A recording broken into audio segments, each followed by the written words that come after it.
Hello बच्चों। और आज की जो ये क्लास है इसमें हम कई सारे जो है क्वेश्चंस करने वाले हैं। सो 5 क्वेश्चन हम यहाँ पे करने वाले हैं इंपॉर्टेंट पिछले साल के पी ग्रुप के। ठीक है, सो चलिए स्टार्ट करते हैं बिना किसी देरी के। सो पहला क्वेश्चन देखिए आपके स्क्रीन पे। पहला क्वेश्चन क्या कह रहा है, यदि P is equal to Q, ये वेक्टर है। ठीक है, वेक्टर यानी सदिश। ठीक है, तो P vector is equal to Q vector, तब निम्न में से कौन सा विकल्प असत्य है। देखो ध्यान दीजिएगा, क्वेश्चन को ध्यान से पढ़िएगा। कभी आपको बोलेगा कि कौन सा सही है और कभी आपको बोलेगा कौन सा गलत है। तो यहाँ पे पूछा है गलत कौन सा है, यहाँ पे क्या पूछा है, गलत कौन सा है। तो गलत कौन सा है यहाँ पे हम देख लेते हैं। जो गलत है बच्चों वो है आपका option number D. Option number D आपका रॉन्ग हो जाएगा। अब आप कहेंगे ऑप्शन नंबर डी क्यों हमारा रॉन्ग हो जाएगा। रॉन्ग बोले तो ये रॉन्ग है, इसका मतलब डी ऑप्शन सही है। ठीक है, तो देखो कभी भी अगर आपको कोई भी दो वेक्टर दिए हुए हों और इस प्रकार कहा गया हो कि वो एक वेक्टर इज इक्वल टू दूसरा वेक्टर है, तो हमेशा ध्यान दीजिएगा ये जो कैप लगा हुआ है ना P के ऊपर और Q के ऊपर, जो पहला ऑप्शन है, तो ये इनके जो है यूनिट वेक्टर है। क्या है, यूनिट वेक्टर यानी एकांक सदिश।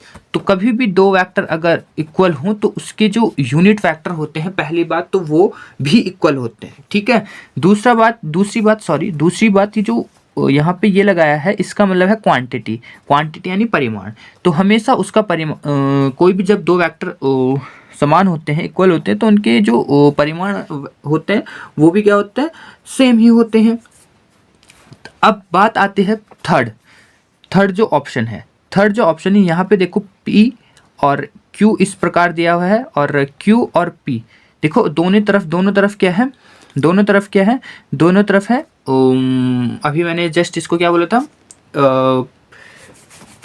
यूनिट वेक्टर, एकांक सदिश। तो यहाँ पे ये भी एकांक सदिश है, ये भी एकांक सदिश है। तो दोनों एकांक सदिश है, तो मैंने अभी आपको बोला था कि इक्वल होते हैं। ठीक है, इनके साथ मल्टीप्लाई में P और Q है तो ये भी इक्वल हो जाएंगे। ठीक है, लेकिन यहाँ पे देखो, यहाँ पे ऑप्शन नंबर डी में देखो क्या कर रखा है इन्होंने वेक्टर, दो वेक्टर्स को जोड़ रखा है, दो वेक्टर्स को प्लस कर रखा है और इज इक्वल टू कर रखा है उनके एकांक यानी यूनिट वेक्टर को, जबकि ये ऐसा नहीं होता है। इनकी यूनिट वेक्टर क्या पता अलग भी हो सकते हैं। ठीक है, होंगे समान लेकिन अलग अलग हो सकते हैं, जबकि जो वेक्टर हैं वो अलग हो सकते हैं। होंगे तो समान, मतलब इक्वल बोला है ना ये, लेकिन यहाँ पे इन्होंने प्लस किया हुआ है। तो अगर इनको यूनिट वेक्टर को प्लस और इस खाली वेक्टर्स को अगर हम प्लस करेंगे तो ये सामान्यतः समान नहीं होते हैं। ठीक है, समान नहीं होते हैं, इसलिए ये गलत हो जाएगा। इसीलिए ऑप्शन नंबर डी क्या हो जाएगा, सही हो जाएगा। आई होप आपका ये क्वेश्चन समझ में आया होगा। नहीं आया होगा तो कमेंट में आप इस क्वेश्चन को छोड़ सकते हैं, डाउट सेशन में जरूर इस क्वेश्चन को रखेंगे अगर आपकी समझ में नहीं आया तो। ठीक है, सेकंड क्वेश्चन की तरफ चलते हैं बच्चों। सेकंड क्वेश्चन क्या कह रहा है कि किलोवाट घंटा मात्रक है, kilowatt hour is a unit of. तो आपको पता है ये होता है ऊर्जा का यानी एनर्जी। ठीक है, एनर्जी। सो कौन सा ऑप्शन सही हो जाएगा, पी। ये मैं 5 क्वेश्चन ही आज इसलिए रख पाया हूं बच्चों क्योंकि आपको मैं हर वीडियो में कहता हूं कि टाइम जो है कम है। ठीक है, क्योंकि एज ए स्टूडेंट मेरे पास भी टाइम नहीं रहता, इसीलिए 5-5 क्वेश्चन लेके मैं चल रहा हूं। भले ही आपको ये क्वेश्चन छोटे लेकर रहा हूं, लेकिन प्लीज़ थोड़ा थोड़ा करके आपको मैं सारे क्वेश्चन कराने की कोशिश करूंगा। ठीक है, फिलहाल आप इन 5 क्वेश्चंस को करिएगा। ठीक है, और समझिएगा अच्छे से। जो रट्टे वाले हैं उनको रट्टा मार लीजिए। जैसे सेकंड क्वेश्चन ये रट्टा मार वाला था, ऊपर के क्वेश्चन में रट्टा मार तो कुछ नहीं था, आपको समझना था कॉन्सेप्ट। ठीक है, और थर्ड क्वेश्चन क्या है, थर्ड क्वेश्चन की तरफ चलते हैं। ये भी रट्टा मार है, इसका आंसर है ए ऑप्शन इसका करेक्ट हो जाएगा, हेनरी प्रति मीटर।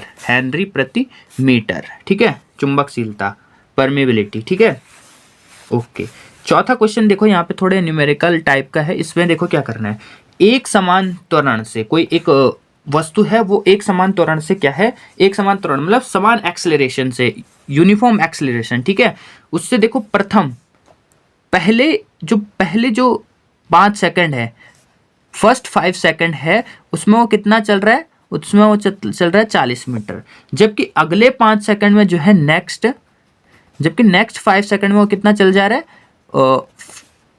इतना मीटर, 65 मीटर। तो अगर मैं टोटल देखूं शुरू से लेकर और अंत तक, तो वो कितना चल रहा है, कितने टाइम में, 5-5-10, यानी वो 10 सेकंड में टोटल कितना चल रहा है, 105, ठीक है, 105 मीटर चल रहा है। तो इन्होंने कहा है वस्तु का प्रारंभिक वेग होगा, वस्तु का प्रारंभिक वेग। आपको पता होगा किसी भी वस्तु का जो है प्रारंभिक वेग को हम u से डिनोट करते हैं और अंतिम वेग को v से डिनोट करते हैं। तो आपको यहाँ पे अब समझ में आ गया होगा कि यहाँ पे कौन सा जो है फॉर्मूला यहाँ पे होना चाहिए। आपने गति के समीकरण तो जरूर पढ़े होंगे, गति के समीकरण। अब चूंकि क्वेश्चन में a भी है तो यहाँ पे a भी, इस इक्वेशन में जो भी हम फॉर्मूला यूज करेंगे उसमें a भी होना चाहिए, ठीक है। तो आपने गति का समीकरण पढ़ा होगा, 3 समीकरण होते हैं। पहला जो समीकरण होता है वो क्या होता है, पहला समीकरण होता है v is equal to u plus a t. अब इस क्वेश्चन में तो v है नहीं, क्योंकि v आपको पता है क्या होता है, अंतिम वेग। अंतिम वेग तो हमें यहाँ पे ना दिया हुआ है और ना ही पूछा गया है, हमें प्रारंभिक वेग पूछा गया है। यानी यहाँ पे u पूछा गया है, यहाँ पे a है और टाइम यहाँ पे दिया हुआ है और साथ ही साथ डिस्टेंस यहाँ पे दी हुई है, यानी s यहाँ पे दिया हुआ है। तो s यहाँ पे है नहीं, u और a है, v नहीं है, तो ये वाला तो लगेगा नहीं। सेकंड समीकरण क्या होता है, s is equal to u t plus half a t square. यहाँ पे देखो a भी है, s भी है, u भी है, यानी यही वाला फॉर्मूला लगेगा। जबकि थर्ड वाला फॉर्मूला होता है v square is equal to u square plus 2as। याद कर लेना इन फॉर्मूले को, ठीक है। तो चलिए इनको करते हैं। तो पहले 5 हमें इन्होंने क्या पूछा है, इन्होंने पूछा है कि वस्तु का प्रारंभिक वेग क्या होगा, प्रारंभिक वेग। तो प्रारंभिक वेग पहले के 5 सेकंड में होगा, यानी जो फर्स्ट सेकंड होगा वो उसमें प्रारंभिक वेग होगा, जब स्टार्ट हो रहा होगा तब होगा। तो यहाँ पे हम स्टार्टिंग का निकालेंगे, ठीक है। स्टार्टिंग का क्या करेंगे, पहले स्टार्टिंग का निकालेंगे और फिर टोटल का निकालेंगे, फिर उनको तुलना करके फिर वहां से हमें क्या पूछा गया, u पूछा गया ना, तो वहां से हम क्या निकाल लेंगे, u इजीली निकाल लेंगे। तो कैसे निकालना है, सबसे पहले हमें क्या करना है, सबसे पहले हमें इनकी जगह पे ये लिख रहे पहले 5 second, first 5 second, first 5 second के लिए s कितना है, s है 40 और u कितना है, u निकालना है, t है 5 सेकंड, ठीक है, प्लस हाफ a हमें दिया नहीं है क्योंकि a समान है, इक्वल है, t जबकि यहाँ पे कितना है, टाइम 5 ही है, 5 का स्क्वायर। तो 40 is equal to 5u plus 5 पंजे 25 बटे 2a। अब यहाँ से 2 का मल्टीप्लाई सब में कर दो, ये हो जाएगा 80, 5 दूनी 10u और यहाँ से हो जाएगा 25a, ठीक है। तो ये हो जाएगा इक्वेशन नंबर 1। इक्वेशन नंबर 2 कैसे निकालेंगे, पूरा टोटल को करते हैं एक बार। टोटल मतलब कि पूरा कितना चला हो, 10 सेकंड में टोटल कितना चला हो, तो 10 सेकंड, यानी अब की बार जो हमारा डिस्टेंस हो जाएगा 105 हो जाएगा, टाइम हो जाएगा अब की बार t हो जाएगा अब की बार 10 और u प्लस हाफ a हमें दिया नहीं है, 10 दहाई इनकी 100, तो यहाँ पे 100 a हो जाएगा, ठीक है। तो ये हो जाएगा 105 is equal to 10u plus 50a, ठीक है। अब इन दोनों को, ये समीकरण नंबर 2 आ गया, इनको घटा दो विलोपन विधि से। तो विलोपन विधि से घटाएंगे तो 105 is equal to 10u plus 50a, ठीक है। इसको इसके नीचे रखो, 10u plus 25a, minus minus minus कटा, ठीक है। यहाँ पे आया 5, 2, यहाँ पे आया 25, तो a की वैल्यू आ गई यहाँ से कितनी, 1। अब इस 1 को रख दो इक्वेशन नंबर 1 में। इक्वेशन नंबर 1 में क्यों रखेंगे हम, इक्वेशन नंबर 1 में क्यों रखेंगे बच्चों, क्योंकि प्रारंभिक वेग कब पूछा है, प्रारंभिक वेग पूछा है कब, प्रारंभिक वेग पूछा है पहले, प्रथम मतलब प्रारंभिक वेग, यानी पहला क्या होगा वेग, तो पहला वेग प्रथम सेकंड में, पहले के सेकंड में ही होगा, ऐसा तो नहीं कि लास्ट के सेकंड में होगा, ठीक है। लास्ट के सेकंड में तो हो नहीं सकते, या बीच में तो हो नहीं सकता, जब कोई चीज स्टार्ट हो रही होगी तभी होगा। तो यानी हम इसीलिए हमने पहले वाला यहाँ पे सॉल्व किया था, ठीक है।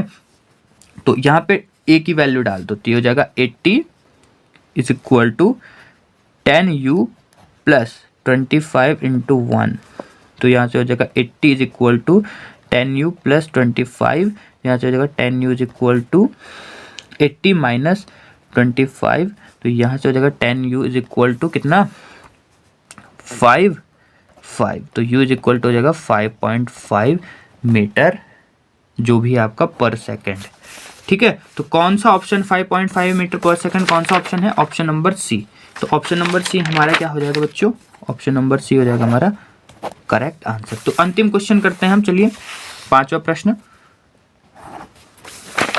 5वां प्रश्न क्या कह रहा है, एक समान वृत्तीय गति में वेग सदिश तथा त्वरण सदिश होते हैं। सर्कुलर मोशन इन सर्कुलर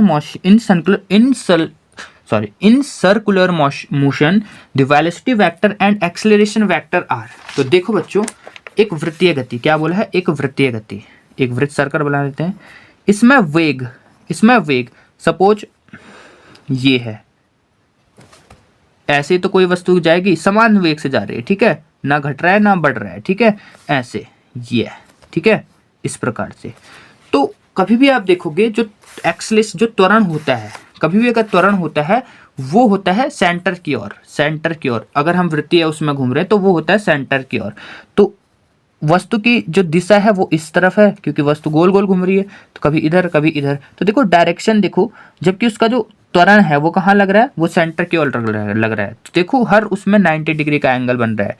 इसमें भी अगर आप देखोगे तो इसमें भी 90 डिग्री का बन रहा है, इसमें देखोगे तो 90 डिग्री का, हर उसमें जहाँ पे भी आप डायरेक्शन नापोगे वहाँ पे 90 डिग्री का बन रहा है। और 90 डिग्री का मतलब हर में से क्या होता है, परपेंडिकुलर, ठीक है, यानी लंबवत। तो लंबवत कौन से आंसर में है, ऑप्शन नंबर ए में।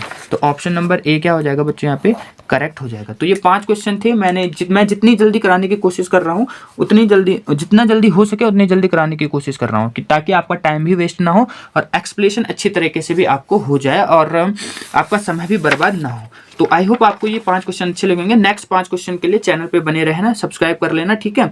और एंट्रेंस एग्जाम आपका अच्छे से क्लियर हो जाएगा। जो डायरेक्शन, जो चीज़ें मैं आपको बता रहा हूँ उनको जस्ट फॉलो करिएगा। सो मिलते हैं नेक्स्ट क्लास में, तब तक बने रहे हमारे चैनल यूकेटी पाठशाला में।